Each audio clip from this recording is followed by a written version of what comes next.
আল্লাহ পাক আপনাকে ভালোবাসেন বলেই লক্ষ লক্ষ কোটি কোটি মানুষ এখন জেনা করছে। আজকের দিনে আপনি ওয়াজ মাহফিলে বসে আছেন। আল্লাহ পাক আপনাকে ভালোবাসেন বলেই আপনি আল্লাহকে সিজদা দেওয়ার তৌফিক পেয়েছেন। আপনি লা ইলাহা ইল্লাল্লাহ কালিমা শিখেছেন।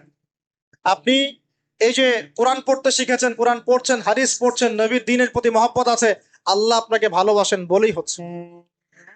কখন বুঝবেন আল্লাহ আপনাকে ভালোবাসে? যখন আল্লাহ পাকের অনুমোদিত কাজগুলো আপনার ভালো লাগবে। নামাজ পড়তে ভালো লাগছে, রোজা রাখতে ভালো লাগছে, কোরআন তেলাওয়াত করতে ভালো লাগছে, আল্লাহর জিকির করতে ভালো লাগছে, আলেম ওলামার সাথে থাকতে ভালো লাগছে। ঠিক আছে, আল্লাহর হালাল কাজগুলো যখন ভালো লাগবে বেশি বেশি, বুঝবেন আল্লাহ আপনাকে নির্ঘাত মহব্বত করেন। আর যখন আল্লাহ পাকের নিষেধগুলো, হারাম, মদ আমার ভালো লাগে না, জেনা ভালো লাগে না, আমার খারাপ জিনিস দেখতে ভালো লাগে না, খারাপ শুনতে ভালো লাগে না, বুঝবেন আল্লাহ আপনাকে ভালোবাসেন।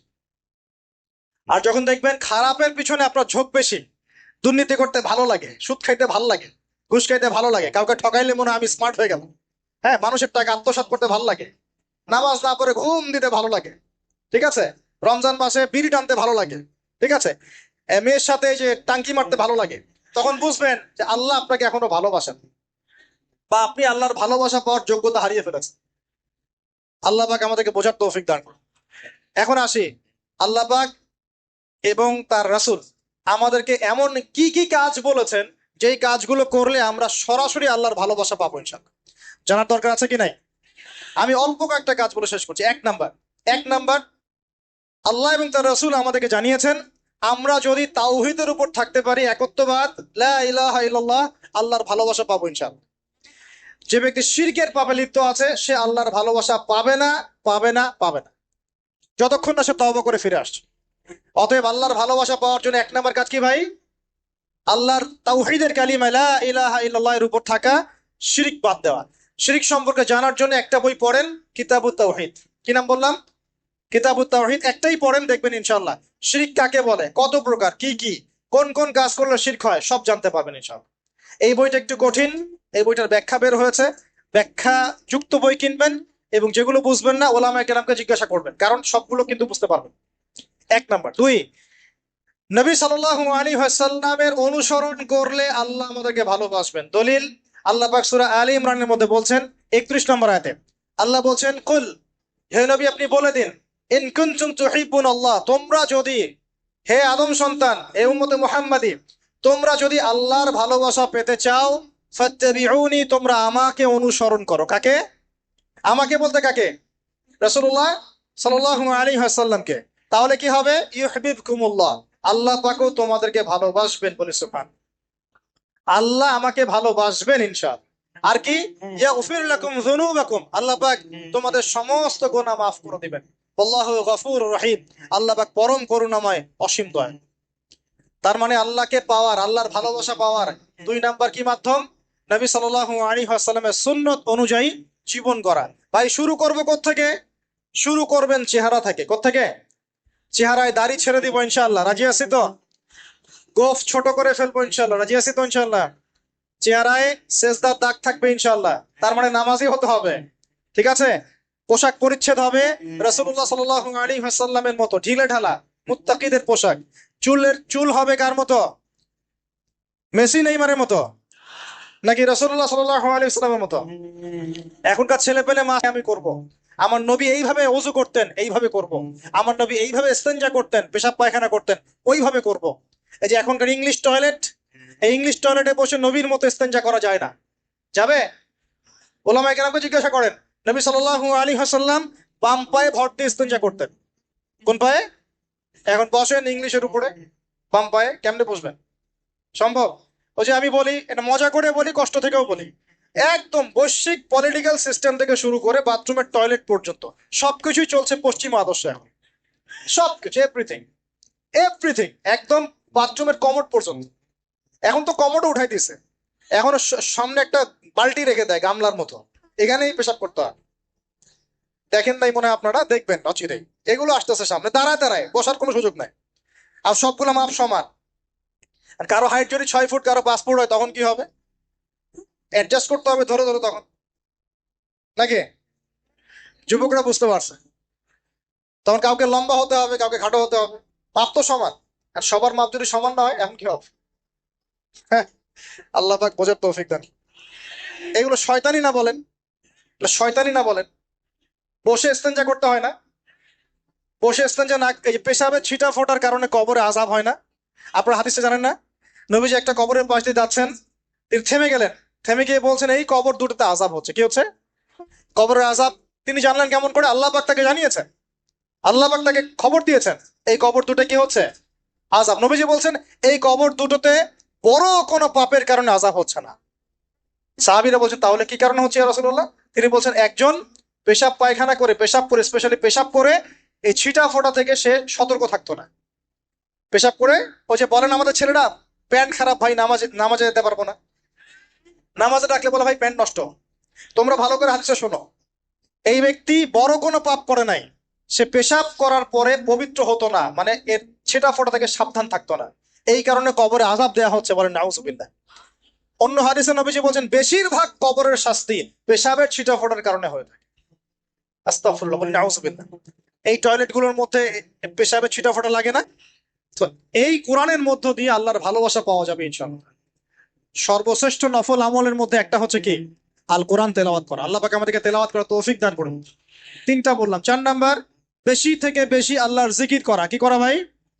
চলতে ফিরতে উঠতে বসতে অলওয়েজ সুবহানাল্লাহ, আলহামদুলিল্লাহ, লা ইলাহা ইল্লাল্লাহ, আল্লাহু আকবার, লা হাওলা ওয়ালা কুওয়াতা ইল্লা বিল্লাহ, এগুলো চলতে থাকবে। ঠিক আছে ইনশাআল্লাহ? চলতে ফিরতে পড়বেন আল্লাহুম্মা সাল্লি আলা মুহাম্মদ, আল্লাহুম্মা বারিক আলা মুহাম্মদ। ঠিক আছে? হাসবি আল্লাহ ওয়া নি'মাল ওয়াকিল, রাদিতু বিল্লাহি রাব্বান ওয়া বিল ইসলামি দীনান ওয়া বি মুহাম্মাদিন নাবিয়্যা। যত জিকির আজকার আছে চলতে ফিরতে অলওয়েজ পড়তে থাকবে। লা ইলাহা ইল্লাল্লাহ ওয়াহদাহু লা শারীকা লা, লাহুল মুলক ওয়া লাহুল হামদ ওয়া হুয়া আলা কুল্লি শাইইন কাদির। আস্তাগফিরুল্লাহাল্লাযী লা ইলাহা ইল্লা হুয়াল হাইয়ুল কাইয়্যুম ওয়া আতুবু ইলাইহি, লা হাওলা ওয়া লা কুওয়াতা ইল্লা বিল্লাহ। এগুলো পড়তে থাকবেন। যে যত বেশি আল্লাহর জিকির করবে তার কলবে আল্লাহ তত বেশি নূর দিবেন ইনশাআল্লাহ। আর যার কলবে যত বেশি নূর, সে তত বেশি আল্লাহর ভালোবাসা মহব্বত পাবে ইনশাআল্লাহ। কয়টা বলছি ভাই? 4টা।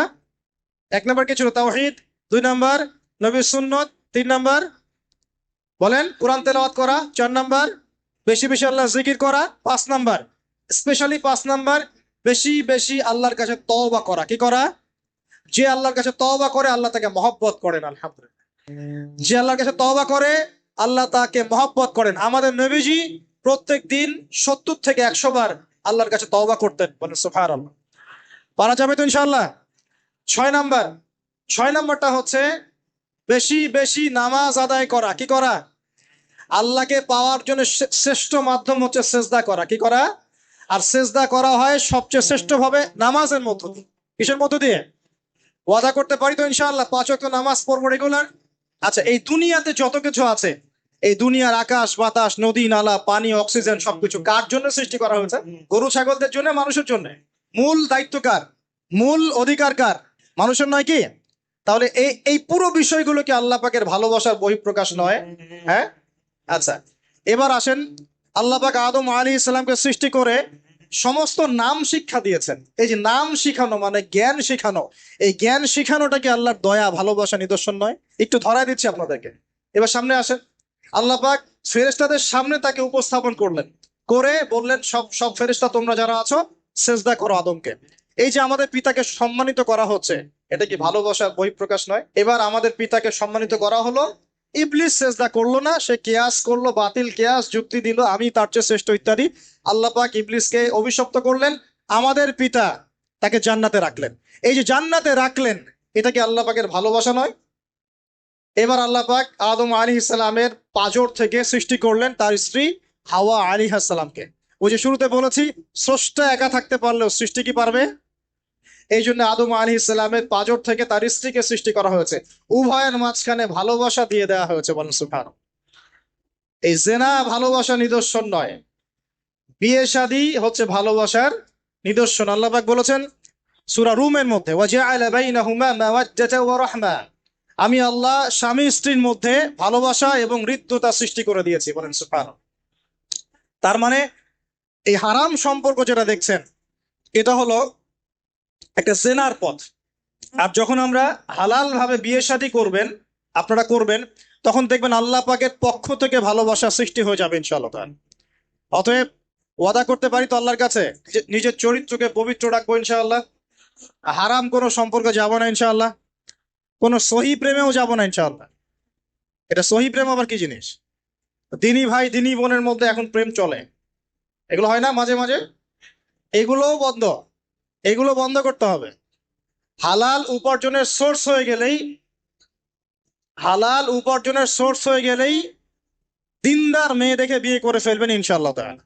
অন্য কোনো পথে যাবেন না, কোনো হারাম পথে যাবেন না। ওয়াদা করেন ইনশাআল্লাহ? রাজি আছেন তো ইনশাআল্লাহ? আল্লাহ কবুল করুন, আমিন। আর বিয়ের সময় অবশ্যই দিনদারিতা দেখবেন, অন্য কিছু না। অন্য কিছু পরে, দিনদারিতা আগে। দিনদারিতা আছে, নামাজ পড়ে, পর্দা করে, মাশাআল্লাহ সব দিক ঠিক আছে, তারপরে দেখবেন আপনি অন্য কিছু, তার আগে নয়। কথা ঠিক আছে? একইভাবে মেয়েদের ক্ষেত্রেও, যে আগে দেখবেন না ছেলে কত বড় চাকরি করে, ছেলের কত বড় বাড়ি আছে, গাড়ি আছে, এটা পরে। আগে দেখবেন ছেলে নামাজি কিনা, সুন্নত আছে কিনা, ইসলামের জন্য তার সফট কর্নার আছে কিনা, ইসলাম প্র্যাকটিস করে কিনা, এগুলো আগে দেখবেন। এগুলো না দেখলে কি হবে জানেন? বিয়ের 1 বছর 2 বছর পরেই বুঝতে পারবেন দুনিয়াটা জাহান্নাম হয়ে গেছে। না, দুনিয়াতেই তখন জাহান্নামের আযাবের স্বাদ ভোগ করতে হবে। না, আল্লাহ পাক আমাদেরকে হেফাজত করুন, আমিন। তো এই যে আল্লাহ পাক আদম আলাইহিস সালামের পাঁজর থেকে সৃষ্টি করলেন কাকে, এবং ভালোবাসা দিয়ে দিলেন উভয়ের মাঝখানে, এটা কি আল্লাহ পাকের দয়া নয়? আল্লাহ পাক ভালোবাসেন না? এবার দেখেন, গাছের কাছে যেতে নিষেধ করলেন, আমি কিন্তু শর্ট করে বলছি। গাছের কাছে যেতে নিষেধ করলেন, তোমরা জান্নাতে থাকো, খাও, যা ইচ্ছা করো, কিন্তু ওয়ালা তাকরাবা হাদিহিশ শাজারা, এই গাছের কাছেও যাবে না। একটা পরীক্ষা, জাস্ট একটা পরীক্ষা। এখানে কিন্তু বলা হচ্ছে গাছের কাছেও যাবে না, বলা হচ্ছে না যে গাছের ফল খাবে না। ঠিক যেমন আল্লাহ বলেছেন তোমরা জেনার কাছেও যাবে না, আল্লাহ পাক কিন্তু বলেন নাই জেনা করবে না, আল্লাহ পাক বলেছেন তোমরা জেনার কাছেও যাবে না। তো এখান থেকে আমরা এই হুকুমটার কঠোরতা বুঝতে পারি। তো প্রিয় ভাইরা, এখানে আমাদের পিতামাতা শয়তানের প্রলোভনে পড়ে গেলেন। কেন পড়লেন? শয়তান ওয়াসওয়াসা দিল যে আমি কি তোমাদেরকে এমন গাছের কথা বলে দিব যে গাছের কাছে গেলে বা যার ফল খেলে তোমরা চিরস্থায়ী জীবন পাবে এবং তোমরা ফেরেশতা হয়ে যাবে, এরকম কথা বলবো, এবং তোমরা আহ কোনোদিন মরবে না।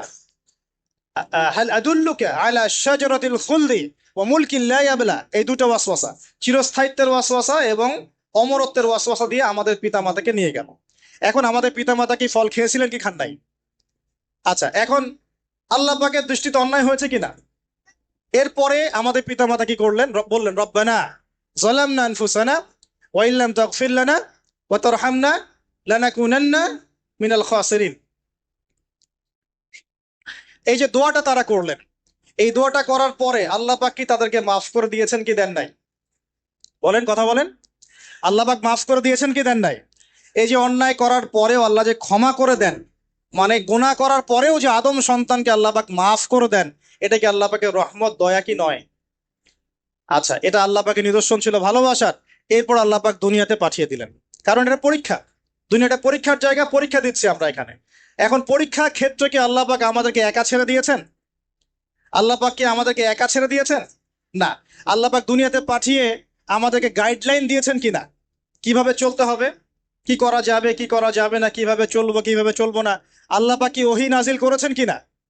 এই ওহী নাজিল করাটা কি আল্লাহ পাকের রহমত কিনা, আল্লাহ পাকের দয়া কিনা, ভালোবাসা কিনা? আল্লাহ পাককে একা ছেড়ে দিয়েছেন না নবী রসুল পাঠিয়েছেন? এই যে নবী রসুলদেরকে পাঠিয়েছেন, এই নবী রসুলগণ কি আল্লাহর পক্ষ থেকে রহমত কিনা? বলেন। না হলে আমরা কি করতাম? দুনিয়াতে কেমন করে চলতাম, কিভাবে পথ খুঁজে পাইতাম, কেমন করে ইবাদত করতাম, আমরা কি জানতে পারতাম? আল্লাহ পাক রহম করে, ভালোবেসে, দয়া করে নবী রসুল পাঠিয়েছেন, আসমানি কিতাব পাঠিয়েছেন। বলেন সুবহানাল্লাহ।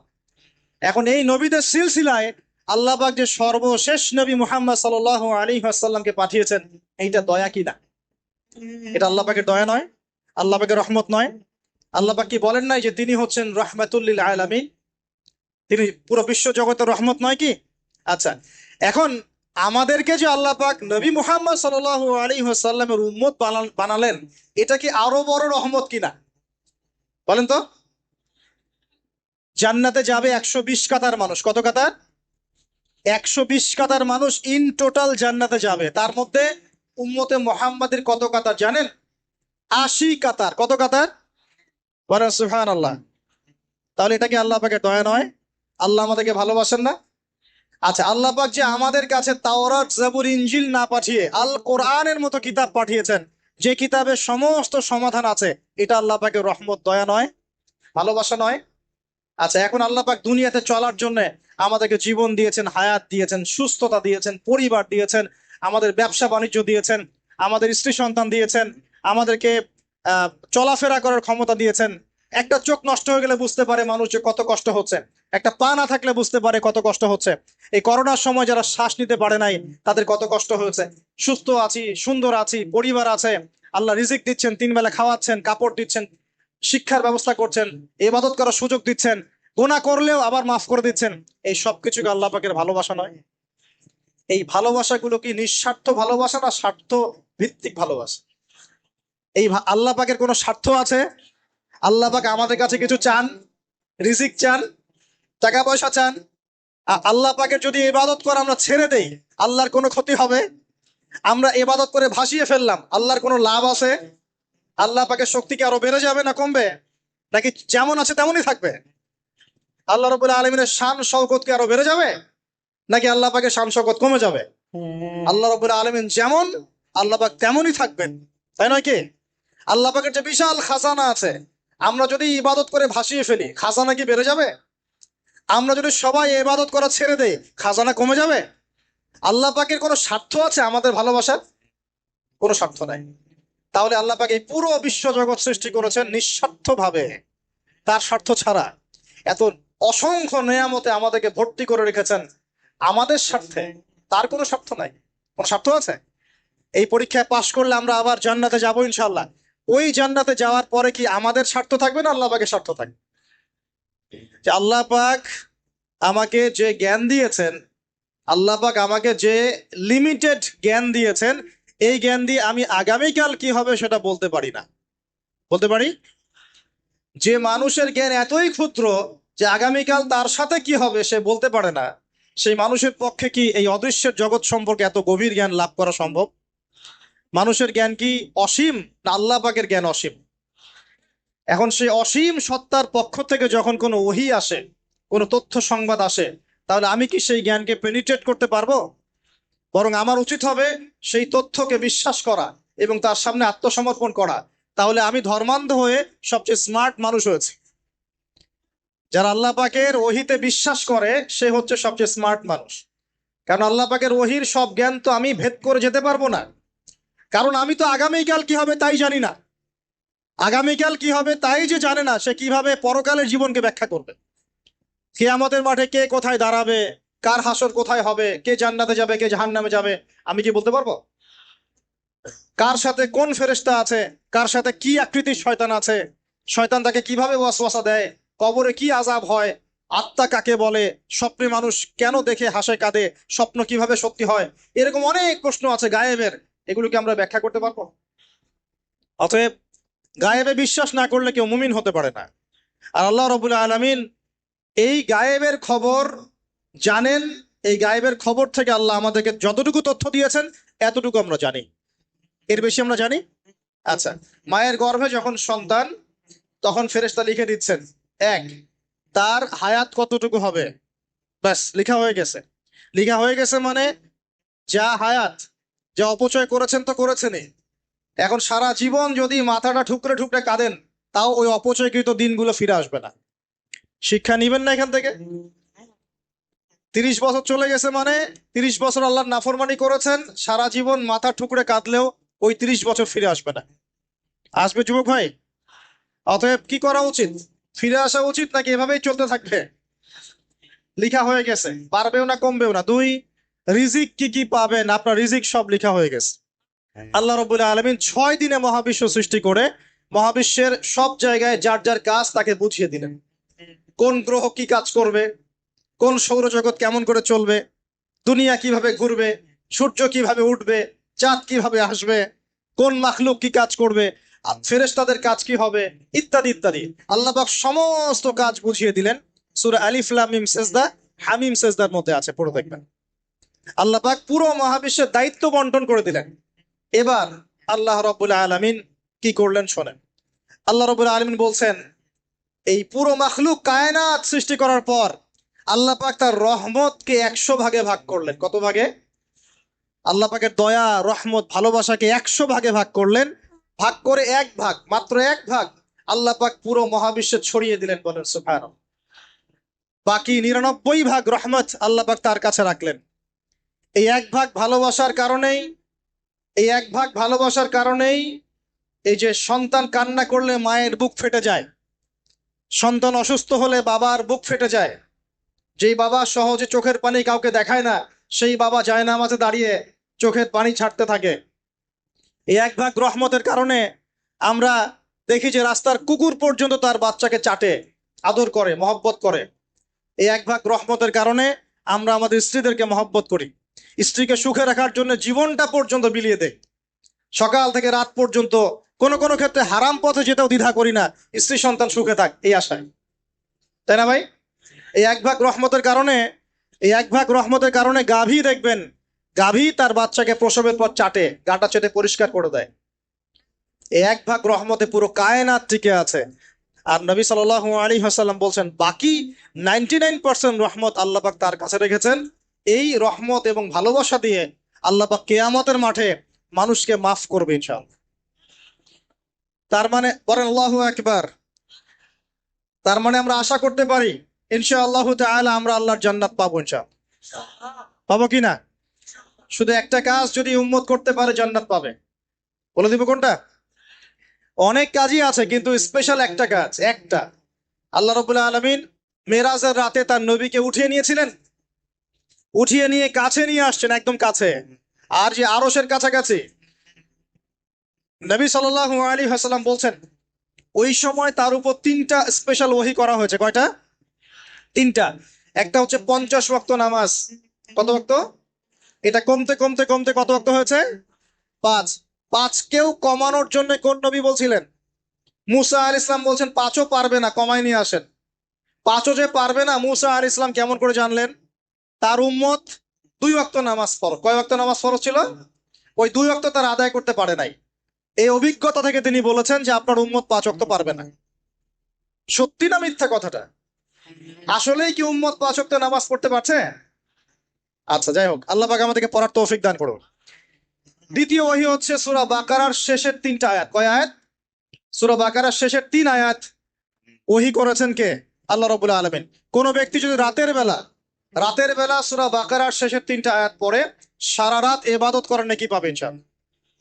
আর 3 নাম্বারটা হচ্ছে স্পেশাল, সেটা হচ্ছে আল্লাহ পাক বলেছেন হে মুহাম্মদ সাল্লাল্লাহু আলাইহি ওয়াসাল্লাম, বলেন সাল্লাল্লাহু আলাইহি ওয়াসাল্লাম, তোমার উম্মতের কোনো ব্যক্তি যদি আসমান জমিনের সমান গোনা নিয়ে আমার সামনে দাঁড়ায়, আসমান জমিন সমান গোনা নিয়ে আমার সামনে দাঁড়ায়, কিন্তু আমার সাথে শিরকের পাপ নাই, আমার সাথে কোনো শিরকের পাপ করে নাই, ইনশাআল্লাহ আমি আল্লাহ তার সামনে আসমান জমিন সমান ক্ষমা নিয়ে হাজির হব ইনশাআল্লাহ। তার মানে আমরা যদি ইনশাআল্লাহ তাআলা শিরকের পাপ থেকে দূরে থাকতে পারি, ইনশাআল্লাহ আশা করা যায় আমরা আল্লাহর সন্তুষ্টি পাবো ইনশাআল্লাহ। এরপর আল্লাহ রাব্বুল আলামিন কি করলেন?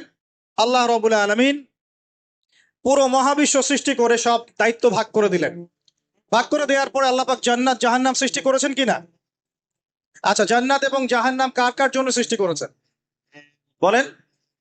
জিন আর মানুষ। আচ্ছা, এখন জান্নাতের চেয়ে কি শান্তির কোনো জায়গা আছে? আচ্ছা, এই জান্নাত কার জন্য সৃষ্টি করেছেন? জিন আর মানুষ। আচ্ছা, তাহলে আল্লাহ পাক মানব জাতিকে ভালোবাসেন কিনা? ভালোবাসেন কিনা? আপনি যখন কাউকে ভালোবাসবেন তাকে সবচেয়ে সুন্দর গিফট দিতে চাইবেন কিনা? তার জন্য সবচেয়ে ভালোটা কিনতে চাইবেন কিনা? আল্লাহ পাক জান্নাত তৈরি করেছেন কাদের জন্য? আমাদের জন্য। তার মানে আল্লাহ পাক আমাদেরকে ভালোবাসেন কিনা? অবশ্যই বাসেন। খেয়াল করে দেখেন, আত্মীয়তার সম্পর্ক আপনি বজায় রাখবেন। মনে রাখবেন, আমি বারবার একটা কথা বলেছি আপনাদের ওয়াজ মাহফিলে, যে পৃথিবীতে যে কাজই করবেন আল্লাহর সন্তুষ্টির জন্য করবেন। আত্মীয়তার সম্পর্ক বজায় রাখবেন আল্লাহর সন্তুষ্টির জন্য, তাদের কাছে কিছু পাওয়ার আশায় না। যখনই আপনি কারো কাছে কিছু পাওয়ার আশা করবেন আপনি কষ্ট পাবেন। যখনই কারো কাছে কিছু পাওয়ার আশা করবেন আপনি কষ্ট পাবেন। কারো কাছে এত বেশি পাওয়ার আশা করবেন না। কার কাছে পাওয়ার আশা করবেন? আল্লাহর কাছে, যে আমি এই কাজটা করছি আল্লাহ আমাকে পুরস্কার দিবে ইনশাআল্লাহ। আমি আত্মীয়তার সম্পর্ক বজায় রাখছি কেন? আল্লাহর কাছে রিজিকে বরকতের আশায়, আল্লাহর সন্তুষ্টির জন্য। মনে রাখবেন প্রিয় ভাইয়েরা, আমল কবুল হওয়ার শর্ত মোটামুটি 3টা। কয়টা? 1 নাম্বার, আমলগুলো হতে হবে আল্লাহর সন্তুষ্টির জন্য, 1। 2 নাম্বার, আমলটা হতে হবে রাসূলুল্লাহ সাল্লাল্লাহু আলাইহি ওয়াসাল্লামের পদ্ধতিতে, অন্য কারো পদ্ধতিতে নয়। 3 নাম্বার, আমলটা করার জন্য আপনার রিজিকটা হতে হবে হালাল। হারাম রিজিকের আমল আল্লাহর কাছে কবুল হয় না। আল্লাহ পাক আমাদের সবাইকে হালাল রিজিকের ব্যবস্থা করে দিন এবং রিজিকটাকে প্রশস্ত করুন, আমিন। তো রিজিক লেখা হয়ে গেছে 2। 3 নাম্বার লেখা হয়ে গেছে এ ব্যক্তি কি কি কাজ করবে দুনিয়ায়। এ ব্যক্তি দুনিয়ায় কি কি কাজ করবে সব লেখা হয়ে গেছে। এখন যদি একটা চোর বলে যে আল্লাহ পাক আমার তাকদিরে লিখেছিলেন যে আমি চুরি করব, তাই আমি চুরি করেছি। এখন যদি একজন ধর্ষক বলে আল্লাহ আমার তাকদিরে লিখেছিল যে আমি ধর্ষণ করব, তাই ধর্ষণ করেছি। এখন যদি যারা এই জনগণের কিছু সম্পদ আত্মসাৎ করে খেয়ে ফেলছে তারা যদি বলে আল্লাহ তাকদিরে লিখছিলেন জন্যই দুর্নীতি করেছি, তাহলে কথাটা কি হবে? গ্রহণযোগ্য হবে? এখন যদি দলিল দেয় তাকদিরে তো লেখা ছিল। এই আকীদাটার নাম হচ্ছে জাবারিয়া আকীদা। কি আকীদা? জাবারিয়া। এমন একজন ব্যক্তি উমর রাদিয়াল্লাহু আনহুর দরবারে এসেছিল। চোর চুরি করেছে, ধরা পড়েছে। উমর রাদিয়াল্লাহু আনহু বলেছেন হাত কেটে ফেলো। তখন সে বলছে যে আমার হাত তো কাটা যাবে না। কেন? আল্লাহ পাক তাকদিরে লিখেছেন আমি চুরি করব, তাই চুরি করেছে। তো উমর রাদিয়াল্লাহু আনহুর সামনে এই কথাটা বলেছে। আর উমর রাদিয়াল্লাহু আনহু কি বিচক্ষণ মানুষ ছিলেন না বোকাশোকা ছিলেন? বলেন। তার মতো শাসক পাওয়া যাবে? তার মতো আরো একজন শাসক আসবে ইনশাআল্লাহ পৃথিবীতে। তার নাম কি? নবী ঈসা আলাইহিস সালাম, ইনশাআল্লাহ তাআলা। এবং তার আগে আরো একজন ইমাম আসবেন। তার নাম কি? তার নাম হচ্ছে মুহাম্মদ। কি নাম? তার নাম মুহাম্মদ, তার উপাধি হচ্ছে মাহদি। কখন আসবেন? যখন পৃথিবীতে যুদ্ধ বিগ্রহ ছড়িয়ে পড়বে, ব্যাপক আকারে মালহামা চলবে, তখন আসবেন। কাদের পক্ষে আসবেন? মুসলিমদের পক্ষে। কি উদ্দেশ্যে আসবেন? সারা বিশ্বে জুলুম তুলে ফেলার জন্য। এবং আরেকটা কি উদ্দেশ্য? ওই জেরুজালেম উদ্ধার করার জন্য। কোন জেরুজালেম? যেটা এখন ইহুদিরা দখল করে আছে। চারপাশে আরবরা মাঝখানে ও কেমন করে দখল করে আছে? আরবদেরকে হাতের মুঠোয় নিয়ে নিয়েছে। এই কারণে মুনাফিকদের উপর টিকে আছে সে, এবং তার পশ্চিমা মিত্রদের উপর টিকে আছে। ঈসা আলাইহিস সালাম কেন আসবেন? এই জায়গাটা পুনরুদ্ধার করার জন্য। ঈসা আলাইহিস সালাম কি পরাজিত হবেন না বিজয়ী হবেন? কত বছর বিশ্ব শাসন করবেন? 40 বছর। এগুলো হবে বিশ্বে, এগুলো হওয়া এখনো বাকি আছে। আরো কি হবে? মুসলিমরা কনস্ট্যান্টিনোপল আবার জয় করবে। এই কনস্ট্যান্টিনোপলের মধ্যে ফিতনা দেখা দিবে অচিরেই, মুসলিমরা ওইটা আবার দখল করবে ইনশাআল্লাহ তাআলা। আরো কি হবে? বললাম ভূমিকম্পের বছরগুলো আসবে সামনে, এবং মুতায়নুন শাদীদ, মহামারীও আসবে। আরো কি? বড় বড় 3টা ভূমিকম্প বাকি আছে এখনো। আগে বলেছি লেকচারে, একটা পৃথিবীর পূর্বে, একটা পশ্চিমে, একটা মাঝখানে। এগুলো এখনো বাকি আছে। বিশ্বে অনেক কিছু হওয়া এখনো বাকি আছে। এখন যা দেখছি এগুলোই স্বপ্ন। এগুলো চলে যাবে, সময় কি হবে? চলে যাবে। আরো নতুন সময় আসবে ইনশাআল্লাহ তাআলা। আমাদের দায়িত্ব কি? আমাদের দায়িত্ব পরিস্থিতি বুঝে দিন ধরে রাখা, আমল করা এবং মানুষকে দিনের দিকে আহ্বান করা। আমরা যদি দায়িত্ব পালন না করি তাহলে কি হবে? আল্লাহ পাক আমাদেরকে সরিয়ে দিয়ে নতুন কওম নিয়ে আসবেন।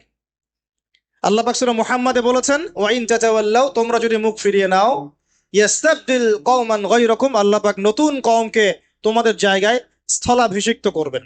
সুম্মা লা ইয়াকুনু আমসালাকুম, তারা তোমাদের মতো হবে না, মানে আমাদের মতো অপদার্থ হবে না। উম্মার বিজয়ের শর্ত কি? আল্লাহ সূরা মুহাম্মাদেই বলেছেন ইন তানসুরুল্লাহ ইয়ানসুরুকুম, তোমরা আল্লাহর দ্বীনকে সাহায্য করো, তবেই আল্লাহ তোমাদেরকে সাহায্য করবে। ওয়া ইউসাব্বিত আকদামাকুম, তোমাদের পা আল্লাহ দৃঢ় করে রাখবেন। আমরা আল্লাহকে সাহায্য না করলে আল্লাহ পাক আমাদেরকে সাহায্য করবেন না, সিম্পল। আল্লাহ পাক সূরা রা'দের মধ্যে বলছেন ইন্নাল্লাহা লা ইউগাইয়িরু মা বিকওমিন হাত্তা ইউগাইয়িরু মা বিআনফুসিহিম, আল্লাহ পাক কোন কওমের অবস্থা ততক্ষণ পরিবর্তন করেন না যতক্ষণ না সেই কওম তার নিজের অবস্থার পরিবর্তনের চেষ্টা করে। তাহলে আমাদের পরিবর্তন কেন হচ্ছে না? কারণ আমরা নামাজ ছেড়ে দিয়েছি। 90% মুসলিমের দেশে কত পার্সেন্ট নামাজ পড়ে চিন্তা করে দেখবেন। আমরা কোরআন ছেড়ে দিয়েছি। 90% মুসলিমের দেশে কত পার্সেন্ট বিশুদ্ধ করে কোরআন তেলাওয়াত করতে পারে একটু খোঁজ নিয়ে দেখবেন। কোরআন সুমারি করে দেখেন, নামাজ সুমারি করে দেখেন, তাহলে বুঝতে পারবেন। আর যারা কোরআন পড়তে জানে তাদের মধ্যে কত পার্সেন্ট কোরআনের অর্থটা বোঝে, এটা আরো বড় বিষয়। তারপরে আবার কারা মেনে চলে, এটা আরো বড় বিষয়। আর আমরা কতজন মানুষ দিন ইসলামকে সামগ্রিক দিন হিসেবে মানি, এটাও একটা বড় বিষয়। আমরা মানি ঠিকই, আংশিক আংশিক। যেমন ইবাদত বন্দেগীর জীবনে মুসলমান, অর্থনৈতিক জীবনে গিয়ে আবার সুদখোর, এমন না বিষয়টা? এমন হয় না বিষয়টা? ইবাদত বন্দেগীর জীবনে আমি পাক্কা মুসলিম, কপালে সেজদার দাগ আছে মাশাআল্লাহ, দাড়ি টুপিও আছে মাশাআল্লাহ, কিন্তু ব্যবসায় গিয়ে মাপে কম দিচ্ছি না, ব্যবসায় গিয়ে আমি আরাম ভেজাল দিচ্ছি কিনা, এরকম হচ্ছে কিনা? হচ্ছে। কিন্তু সে কিন্তু মুসলিম এবং নামাজও পড়ে। তা আমাদের সমস্যা ভাই এখানেই। এখন এই সমস্যাটা সলভ করলে ইনশাল্লাহ সব সমস্যা সলভ হয়ে যাবে ইনশাল্লাহ। সমস্যাটা কি, আমরা ইসলামটাকে আংশিকভাবে মানি, পরিপূর্ণ জীবনে ইসলাম বাস্তবায়ন করতে পারছি না। আমি আপনি হয়তো কেউই পারছি না। ফখর করলে বলার নাই যে আমি খুব পারছি, আসলে আমিও পারছি না। কারণ এই যুগে এটা পারাটা খুব ডিফিকাল্ট, এই যুগে পারাটা কি খুবই কঠিন। কিন্তু এটাই তো এই যুগের চ্যালেঞ্জ। নবীজি বলেছেন তোমাদের সামনে এমন যুগ আসছে যে যুগে ইমান ধরে রাখাটা হাতের মধ্যে আগুন ধরে রাখার মতো হবে। তবে সুসংবাদ ওই যুগে তাদের জন্য যারা আমার সুন্নতকে আবার জীবিত করতে পারবে, যে আমার মৃত সুন্নতকে জীবিত করবে, আল্লাহ পাক তাকে দুধ মানে প্রেমময়, আল্লাহ পাক ভালোবাসেন কিনা? তাহলে এই পুরো মহাবিশ্ব সৃষ্টি করে আল্লাহ পাক কি মহাবিশ্বের মধ্যে ভালোবাসা ছড়িয়ে দেন নাই? কি হতে পারতো? আরে দুর্বলতার কারণ কি জানো? পর্নোগ্রাফি। পর্নোগ্রাফির মধ্য দিয়ে গোপন পাপ, তাই না ভাই? এই যুগে এইসব পাপ থেকে বেঁচে থাকা খুবই ডিফিকাল্ট, খুবই ডিফিকাল্ট। কিন্তু বিশ্বাস করেন, এই কথাটা শোনেন, যদি কোনো ব্যক্তি, যুবক, স্পেশালি যুবক যার যৌবনের তাড়না আছে, এই যুবক যদি পবিত্র জীবন যাপন করতে পারে, আল্লাহ পাক ওই যুবককে দেখে অবাক হয়ে যান। এবং কেউ যদি প্রকাশ্য গোপন জেনা থেকে বেঁচে থাকতে পারে, সাক্ষাৎ মৃত্যুর হাত থেকে আল্লাহ তাকে বাঁচাতে পারে। জীবনে যত পাপ করেছেন, এই পাপগুলো কাছে খাতায় লিখবেন যে আমি এই পাপ জীবনে করেছি। মনে করেন, নিজের সাথে অনেস্ট হবেন, আয়নার সামনে দাঁড়াবেন, চোখ বন্ধ করে রাত্রেবেলা শুয়ে চিন্তা করবেন যে আমার তো বয়স হয়ে গেল 30, 40, 50, সারা জীবনে কি কি বড় বড় পাপগুলো করেছে। চিন্তা করে দেখবেন, দেখবেন আপনি খুঁজে পাবেন। আমি দোয়া করি যে আপনি খুঁজে না পান, কিন্তু পাবেন ইনশাআল্লাহ। আপনি বহু বহু নামাজ আপনি পড়েন নাই, কাজা করছেন, বহু রোজা আপনি রাখেন নাই, যাকাত ফরজ হয়েছে সেই কবে আপনি দেন নাই, হ্যাঁ হজ ফরজ হয়ে গেছে কবে করছেন না, করেন নাই, বোনের সম্পত্তি দেন নাই, প্রতিবেশীর সম্পত্তি মেরে খেয়েছেন। কোন কোন ক্ষেত্রে দেখা যেতে পারে, এটাও হতে পারে এমনটাও যে আপনি জনগণের সম্পদ মেরে খেয়েছেন, এমনও হতে পারে আপনি করাপশনে ছিলেন, হতে পারে জেনা করেছেন, মদ খেয়েছেন, ইত্যাদি ইত্যাদি, সুদ খেয়েছেন। অনেস্টলি খাতায় লিখেন, লেখার পরে শেষ রাত্রে উঠে চোখের পানি ছেড়ে দিয়ে আল্লাহর কাছে 2 রাকাত নামাজ পড়ে বলেন, আল্লাহুম্মা আনতা রাব্বি লা ইলাহা ইল্লা আনতা খালাকতানি আনা আবদুক ওয়া আনা আলা আহদিক ওয়া ওয়া'দিকা মাস্তাতা'ত আউযু বিকা মিন শাররি মা সানা'ত আবু'ু লাক বিনি'মাতিকা আলাইয়া ওয়া আবু'ু বিযানবি ফাগফিরলি ফাইন্নাহু লা ইয়াগফিরু যুনুবা ইল্লা আনতা। এটা সাইয়্যিদুল ইস্তিগফার, ইস্তিগফারের সর্দার। যে ব্যক্তি সকালে পড়বে, রাত্রের আগে যদি মারা যায় জান্নাতি, রাত্রে পড়বে সকালের আগে মারা গেলে জান্নাতি। হিসনুল মুসলিম বইয়ের মধ্যে আছে। কোন বই? হিসনুল মুসলিম। তোমরা যে ফোন সারাদিন চালাও, ভালো কিছু অ্যাপস ডাউনলোড করো, হিসনুল মুসলিম একটা অ্যাপসও আছে, ডাউনলোড করে দেখো, সব দোয়া কালামগুলো এখানে দেয়া আছে, আছে না? আচ্ছা, এটা যদি না পড়েন, এতটুকু বলবেন, আস্তাগফিরুল্লাহাল্লাযী লা ইলাহা ইল্লা হুয়াল হাইয়ুল কাইয়্যুম ওয়া আতুবু ইলাইহি। চোখের পানি ছেড়ে দিয়ে পাপ থেকে তওবা করে আগে ফিরে আসতে হবে। এটা কাজ নাম্বার 1। এটা কত নম্বর কাজ? 1 নাম্বার কাজ। কারণ আমরা জানি না যে আমরা কে কতদিন বাঁচবো, জানি। কিন্তু মানুষের চলাফেরা দেখলে মনে হয় যে মানুষ জানে। একটা ফয়সালা আল্লাহ পাক দিলেন, এখন আমি চিন্তা করব যে এই নামাজ পড়তে আল্লাহ পাক বলেছেন, আমি চিন্তা করছি যে নামাজ কেন পড়বো, নামাজ পড়ার কি দরকার, এর বৈজ্ঞানিক উপকারিতা কি, হ্যাঁ নামাজ পড়লে এর পিছনে দর্শন কি, এর পিছনে যুক্তি কি। এইসব তন্ত্র মন্ত্র ঘেটে যদি আপনি নামাজ পড়েন, পরিপূর্ণ আত্মসমর্পণ হয় নাই। কখন হবে? আল্লাহ বলেছেন সামি'না আতা'না, আল্লাহ বলেছেন না নামাজ পড়তে 5 ওয়াক্ত, বাস নামাজ। এর পিছনে কারণ থাকতে পারে, সব কারণ আমার জানা জরুরি না, এবং সব কারণ আমি জানতেও পারবো। এখানে দেখেন, একজন নবীর কথা বলি যার নাম আমরা প্রথমে বলেছি, আল্লাহুম্মা সাল্লি আলা মুহাম্মাদ ওয়া আলা আলি মুহাম্মাদ কামা সাল্লাইতা আলা ইব্রাহিম। নবী মুহাম্মদ সাল্লাল্লাহু আলাইহি ওয়াসাল্লামের নামের সাথে ইব্রাহিম আলাইহিস সালামের নাম কেন, অন্য নবীর নাম নয় কেন? প্রশ্ন করতে হবে না? কারণ হচ্ছে নবী সাল্লাল্লাহু আলাইহি ওয়াসাল্লামের জীবনের যে ধারা, এবং ইব্রাহিম আলাইহিস সালামের জীবনের ধারা কিন্তু হুবহু একই রকম। শুধু নবী সাল্লাল্লাহু আলাইহি ওয়াসাল্লাম শেষে গিয়ে মক্কা থেকে পুরো জাজিরাতুল আরবে ইসলামী খিলাফা কায়েম করেছিলেন। ইব্রাহিম আলাইহিস সালাম ওই সময়টা হয়তো পান নাই। That's all. এখন দেখেন ইব্রাহিম আলাইহিস সালাম সম্পর্কে আল্লাহ পাক কি বলছেন। আল্লাহ পাক বলছেন ইয ক্বালা লাহু রাব্বুহু আসলিম ক্বালা আসলামতু লিরাব্বিল আলামিন।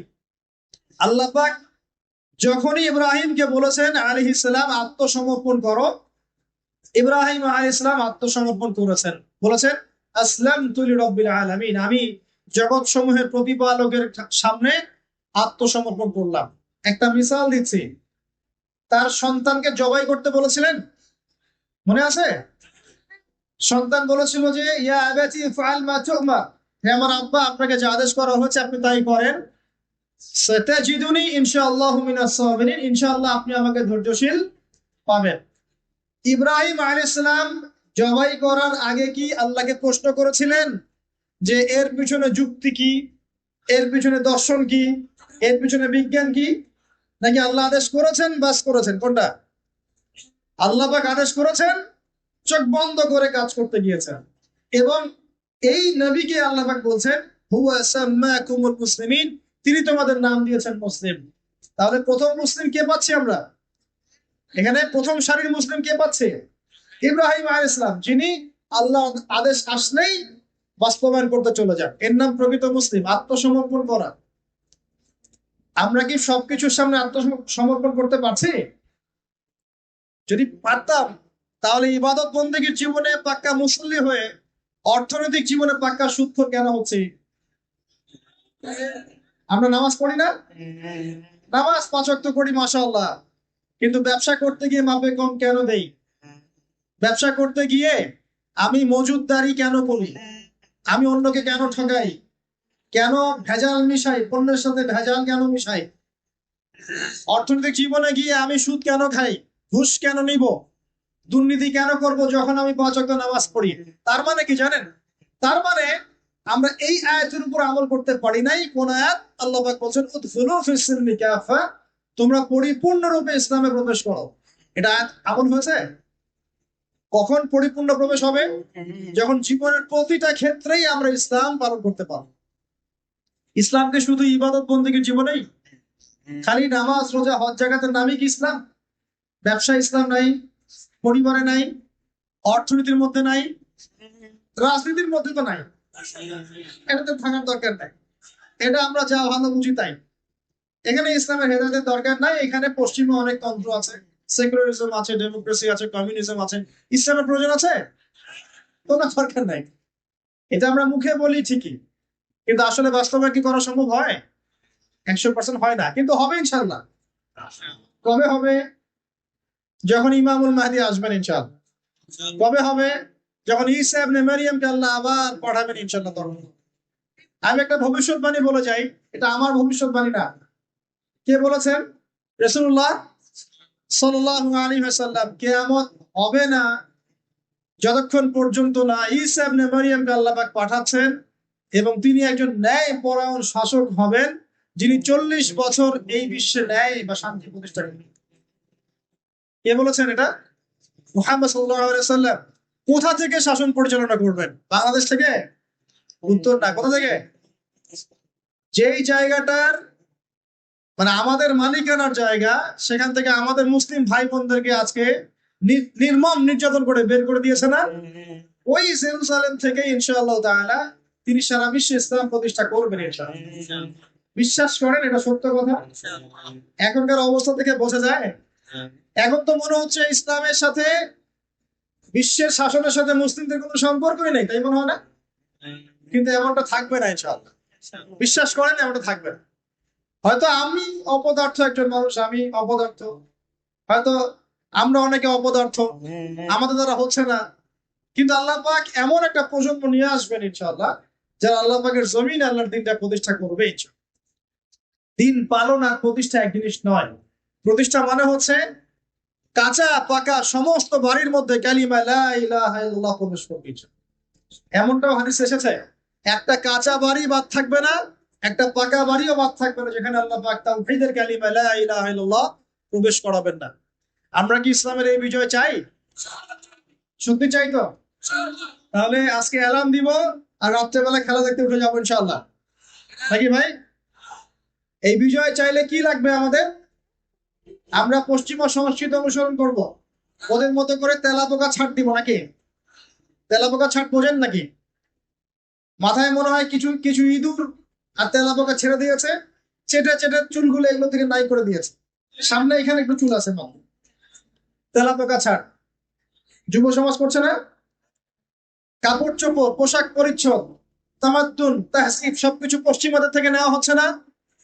সংস্কৃতি নেওয়া হচ্ছে না? আজে বাজে সুদ সুদ ঘুষের সংস্কৃতি চলছে না? অশ্লীলতা পর্নোগ্রাফি চলছে না?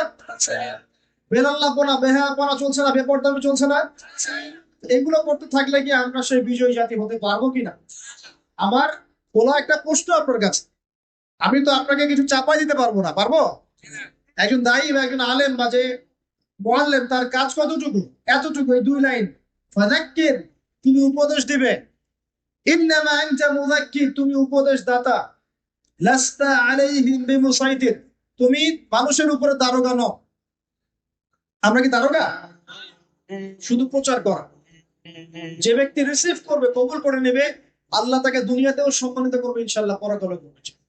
উসমান রাদিয়াল্লাহু আনহু যত বড় বিজনেসম্যান ছিলেন, এখন এত বড় বিজনেসম্যান আছে? তো কি ছিল না সেই স্বর্ণ যুগে? ওই স্বর্ণ যুগের সুন্নতি আমাদেরকে আমল করতে হবে। আল্লাহ পাক তৌফিক এনায়েত করুন, আমিন। প্রিয় মা ও বোনেরা, পর্দা ছাড়বেন না।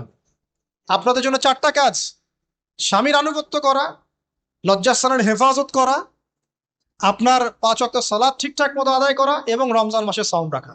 নবীজি বলেছেন সাল্লাল্লাহু আলাইহি ওয়াসাল্লাম, জান্নাতের যে কোনো দরজা দিয়ে ইচ্ছা আপনি প্রবেশ করতে পারবেন।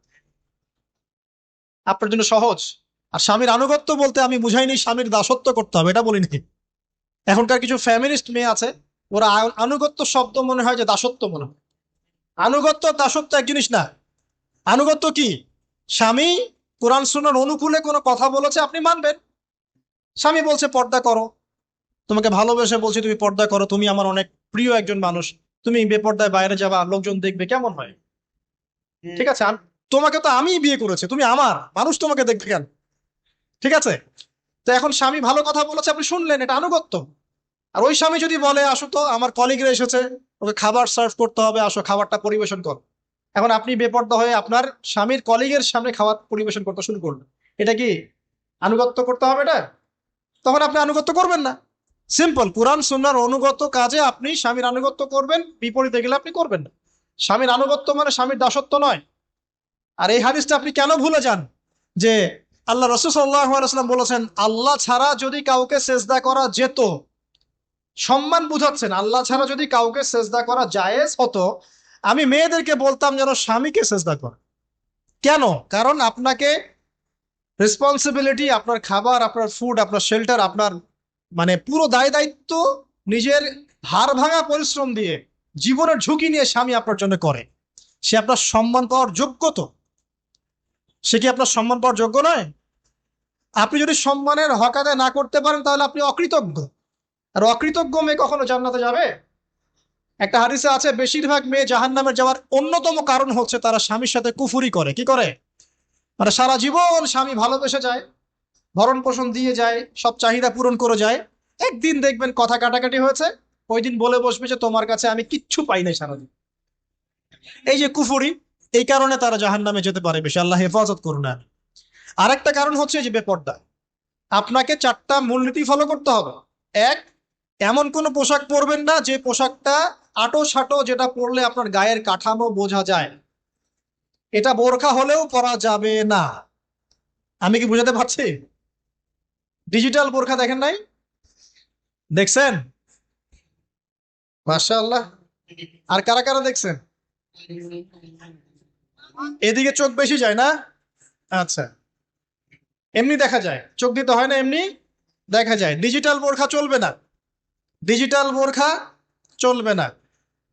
আমার মত, এটা আমি মত দিচ্ছি, আমি আল্লাহর রাস্তায় সময় দিয়েছি অনেকদিন, এবং এখানে যে পর্দাটা শেখানো হয় এরকম পর্দা আমি অন্য কোথাও দেখিনি। এত চমৎকার পর্দা শেখানো হয়। কারা কারা সময় লাগিয়েছেন? 3 দিন 7 দিন সময় দিয়েছেন কারা কারা? বেশিরভাগই দেন নাই, সমস্যা নাই।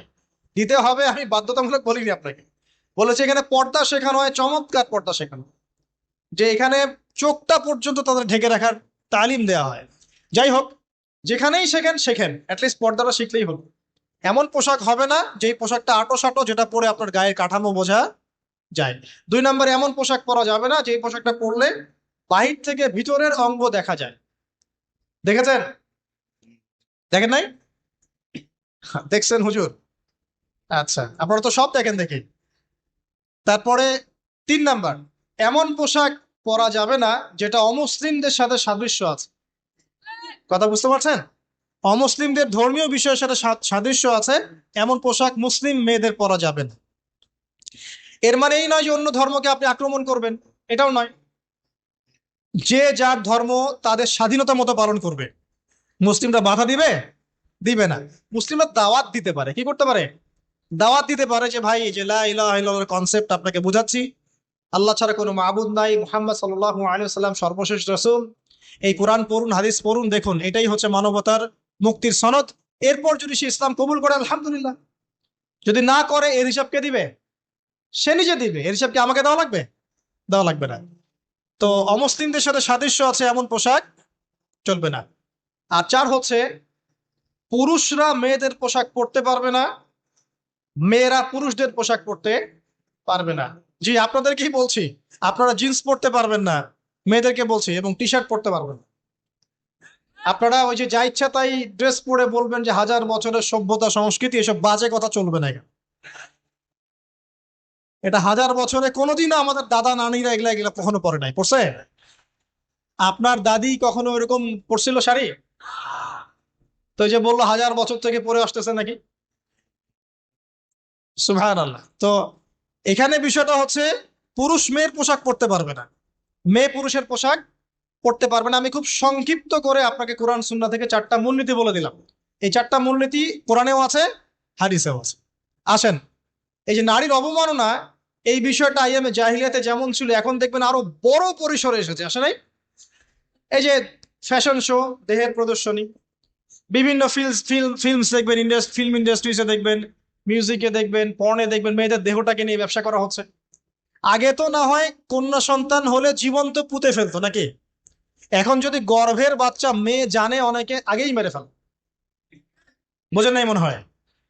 অনেকে যদি জানে যে গর্ভে মেয়ে সন্তান আছে, আগেই মেরে ফেলে। এমন অনেক দেশ আছে, আমি নাম বলছি না দেশের সঙ্গত কারণে, যে সে দেশে এরকম মেয়ে সন্তানকে এই যে খালাস করে ফেলার, নষ্ট করে ফেলার, ভ্রূণ নষ্ট করার আলাদা ক্লিনিক আছে, আলাদা হসপিটাল আছে। বলে নাউজুবিল্লাহ। তো আসলে ওই 1450 বছর আগের মানুষটা বেশি বর্বর ছিল না আমরা বেশি বর্বর? এই অধিকারের কথা বলে বলে আমরা মেয়েদের দেহটাকে নিয়ে এখন মস্করা করছি, তামাশা করছি। সবচেয়ে সেরা অধিকার কোথায় পাবে? কোরআনে পাবে, হাদিসে পাবে, ইসলামে পাবে। তার পর্দা নিশ্চিত হবে, দেহ সেফ থাকবে, তার ইজ্জত নিশ্চিত হবে, ইজ্জত সেফ থাকবে, তার সম্মান সেফ থাকবে, তাকে রাজরানীর মতো স্বামী বাসায় রাখবে, কারণ সে হচ্ছে তার কাছে সবচেয়ে মূল্যবান, প্রিয় প্রিয় বস্তু। শুধু তাই নয়, সম্পত্তির অধিকার তাকে দিতে হবে। একজন মেয়ে তার ভাইয়ের সম্পত্তি পাবে, তার বাবার সম্পত্তি পাবে, তার স্বামীর সম্পত্তি পাবে, সব দিক থেকে সে সম্পত্তি পাবে। আর একজন ছেলে কিন্তু সব দিক থেকে সম্পত্তি পাবে না। তো এই বিষয়গুলো যখন এক শ্রেণীর মানুষ বোঝে না, তখন ইসলামের বিরুদ্ধে অহেতুক প্রপাগান্ডা চালানো শুরু করে। সবচেয়ে সেরা সম্মান রক্ষার উদাহরণ দেয়া হয়েছে ইসলামে, কোরআনে এবং হাদিসে। এই কথাটা আপনাদের মা বোনদেরকে বোঝাবেন, তবে নম্রতার সাথে বোঝাবেন, কারণ উচ্চবাচ্য করলে তারা কথা শুনবে না। আর আল্লাহ রাসূল সাল্লাল্লাহু আলাইহি ওয়াসাল্লাম বলেছেন, কিছুটা বাঁকা হাড় দিয়ে তাদেরকে তৈরি করা হয়েছে। যদি আপনি শক্ত করে চাপ দিতে যান তাহলে ভেঙে যাবে, আর যদি আপনি ওই অবস্থায় ছেড়ে দেন তাহলে বাঁকাই থেকে যাবে। এখানে আপনাকে হিকমা অবলম্বন করতে হবে। আল্লাহ পাক তৌফিক দান করুন। একটা বিষয় বলছিলাম, ওই যে শিরকের পাপ এখন গ্লোবালাইজেশন হয়েছে না, ওই সুদের পাপ এখন গ্লোবালাইজেশন হয়েছে না। গ্লোবালাইজেশন বোঝেন? মানে বিশ্বায়ন, পুরো বিশ্বে ছড়িয়ে পড়েছে না। আর একটা হচ্ছে এই যে মেয়েদের অবমাননা, এটা সারা বিশ্বে ছড়িয়ে পড়ে নাই? আচ্ছা, আর দুটা বলবো, এরপর বলে আমি শেষের দিকে যাচ্ছি। আসা, একটা হচ্ছে মাদক। মাদক আইয়ামে জাহিলিয়াতের অন্যতম সেরা পাপ ছিল কি? মাদক। ওই যে বলছেন জাহিলি যুগ, কেন বলছেন জাহিলি যুগ? বিকজ ওইখানে মাদক খেত মানুষ বেশি। এখন বলেন, ওখানে না হয় মক্কায় মাদক খেত মানুষ, এখন সারা বিশ্বে মাদক ছড়িয়ে পড়ে নাই? বেশি না কম এখন? এই যে নতুন নতুন মাদক আসছে, ইয়াবা, আরো নাকি কি কি আসছে নতুন নতুন, আমরা নামও জানি না। এই যে গাজার নাম জানি, ফেন্সিডিলের নাম জানি, আর কি কি আছে, হিরোইন, বলেন আর দু একটা, আফিম, আর কি আছে? হ্যাঁ, রেন্ডি, সুবহানাল্লাহ, এই নামও কখনো শুনি নাই আমি। আচ্ছা, শোনেন শোনেন, বিষয়টা হচ্ছে দেখুন, এই বিষয়টা কি হালাল না হারাম? আচ্ছা, এটাকে যদি আমরা হালাল করে নেই তাহলে কি হবে, কুফরি হবে না শিরক হবে? শিরক কুফর দুটোই হচ্ছে কিন্তু। এখন মক্কার কিছু মানুষ মাদক খেয়েছে বুঝলাম, আল্লাহ রাব্বুল আলামিন ধাপে ধাপে এখান থেকে বের করেছেন। প্রথমে বলেছেন মদ খেয়ে নামাজের ধার কাছে যেও না। হ্যাঁ, তারপরে বলেছেন এই যে মাদকে কিছুটা উপকার আছে কিন্তু বেশি ক্ষতি। তারপর বলেছেন খেয়ে নামাজের কাছে যেও না। তারপর ধাপে ধাপে শেষের দিকে এসে আল্লাহ পাক বলেছেন যে এটাকে ছেড়ে দাও। সূরা মাইদায় পড়ে দেখেন, এটা শয়তানের কাজ। তখন সাহাবায়ে কেরাম রাদিয়াল্লাহু আনহুম পুরোপুরি মাদক থেকে নিজেদেরকে মুক্ত করলেন। এরপরে কি কখনো তারা মাদক ছুঁয়েও দেখেছেন? বরং মাদক দ্রব্য সেবন করলে 40টা লাঠি বেত্রাঘাত করতে হয়, ইসলামিক শাস্তি। কয়টা লাঠি? আর উমর রাদিয়াল্লাহু আনহুর সময়ে 40 লাঠিকে বাড়িয়ে 80 লাঠি করা হয়েছে। কত লাঠি?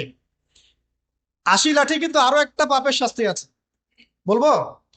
অপবাদ, এখন যেটা বেশি দেয়া হয়, অপবাদ, মিথ্যা অপবাদ, সতী সাদী নারীর উপরে মিথ্যা অপবাদ, এর এর শাস্তি হচ্ছে 80 লাঠি। আবার 100 লাঠির শাস্তি আছে, 100 লাঠি। এটা কিসের জানেন? জিনা, জিনা, এই যে যারা করছেন, এর শাস্তি হচ্ছে 100 লাঠি। তাও জনসমক্ষে দিতে হবে, গোপনে না। আর 1 বছরের জন্য এলাকা ছাড়া করতে হবে। রজম একটা শাস্তি আছে, রজম। এটা কি? রজম মানে পাথর নিক্ষেপ করে হত্যা। এটা তো বর্বর, তাই না? অমানবিক, মধ্যযুগীয়। এসব কথা শুনছেন না? শোনেন, কিছু কিছু বিষয় আছে যে বিষয়গুলো করার পরে এই পৃথিবীতে মানুষ বেঁচে থাকার অধিকারটা হারিয়ে ফেলে।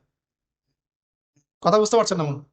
কিছু কিছু পাপ আছে, এগুলো করলে পরে মানুষ এই পৃথিবীতে বেঁচে থাকার অধিকারটা হারায় ফেলে। যেমন কোন বিবাহিত ব্যক্তি যদি জেনা করে, নাউজুবিল্লাহ,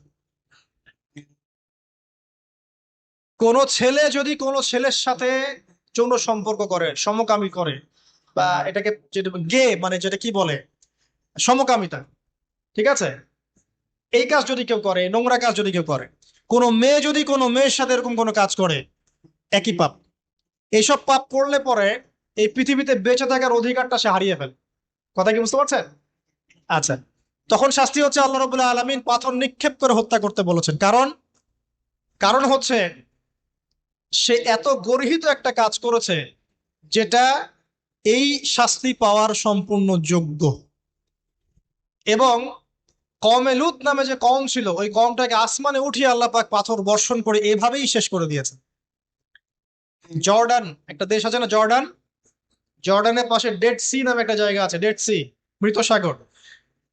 ওইখানে সাদুম নামে একটা গোত্র থাকতো। কোন গোত্র? সাদুম। ওই সাদুম গোত্র এরকম সমকামী ছিল। আল্লাহ রাব্বুল আলামিন লূত আলাইহিস সালামকে পাঠিয়েছিলেন, তারা হেদায়েতের বাণী শোনে নাই, আল্লাহ পাক ওদেরকে আসমানে উঠিয়ে পাথর নিক্ষেপ করে উল্টা দিকে দাফন করে দিয়েছে। তো কিছু কিছু পাপ আল্লাহ পাক সহ্য করেন না, আল্লাহ পাকের আরশ কেঁপে ওঠে। এই পাপগুলো সেরকম পাপ। কথা বুঝতে পারছেন? তো এই যে জিনা, পর্নোগ্রাফি, ব্যভিচার, পরকে, এগুলোর মধ্য দিয়ে আমরা নারীর অবমাননা করছি না?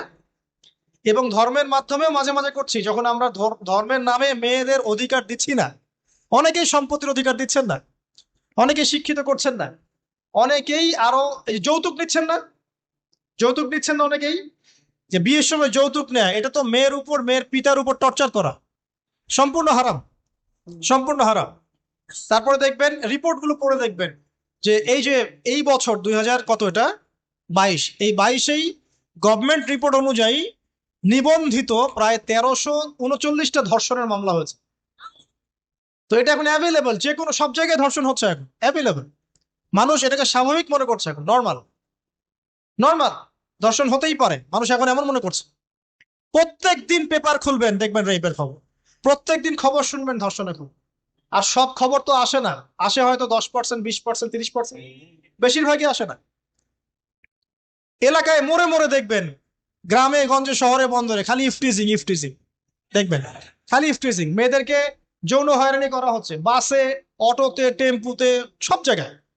বাসের মধ্যে মেয়েকে রেপ করে ফেলা হচ্ছে। একটা বাচ্চা মেয়ে যে বোঝেও না যে সেক্সুয়াল বিষয়গুলো কি জিনিস, ওকেও রেপ করা হচ্ছে। এই যে মহামারী, আপনি তো বুঝতে পারছেন না যে আমরা কোন সমাজে আছি। এই সমাজে আপনার মেয়ে তো সেফ না, আমার মেয়ে তো সেফ না। আমার মেয়ে, আপনার মেয়ে ভবিষ্যৎ কি হবে, এর ভবিষ্যতের নিশ্চয়তা কে দিবে? আপনার মেয়ের ইজ্জতের ভবিষ্যতের নিশ্চয়তা কে দিবে? এই নিশ্চয়তা দেওয়ার মতো মানুষ কোথায়, নেতা কোথায়? কারো ঘরের স্ত্রী, কারো ঘরের বোন, কারো ঘরের মেয়ে এখন সেফ না। যে কোনো দিন, যে কোনো জায়গায়, যে কোনো দুর্ঘটনা হতে পারে। বাসে, ট্রাকে, ট্রেনে, অটোতে, সব জায়গায় হতে পারে। আর এগুলোকে আমরা প্রমোট করছি, এখন নগ্নতাকে প্রমোট করছি, পর্নকে প্রমোট করছি। এই নগ্নতা, পর্ন, এসব দিয়ে মানুষের মাথাটাকে পুরো জানোয়ার বানিয়ে ফেলা হয়েছে। পর্ন দেখাতে দেখাতে ছেলেদের মাথাটাকে জানোয়ার, পশু বানিয়ে ফেলা হয়েছে। এরা এখন বোঝে না যে মেয়ে কি জিনিস, মা কি জিনিস, বোন কি জিনিস, তাও বোঝে না। ভাই ভাই বোনের সাথে জেনা করেছে, চাচাতো বোন চাচাতো ভাইয়ের সাথে জেনা করছে, চাচাতো ভাই ফুফাতো বোনের সাথে জেনা করছে। রংপুরের খবর শুনলাম যে মায়ের সাথে ছেলেও জেনা করেছে, নাউজুবিল্লাহ। এগুলো কেন হচ্ছে? এই মহামারী কেন হচ্ছে? কি সমাধান দিবে? সমাধান ইসলামে ছিল, আমরা নেই নাই।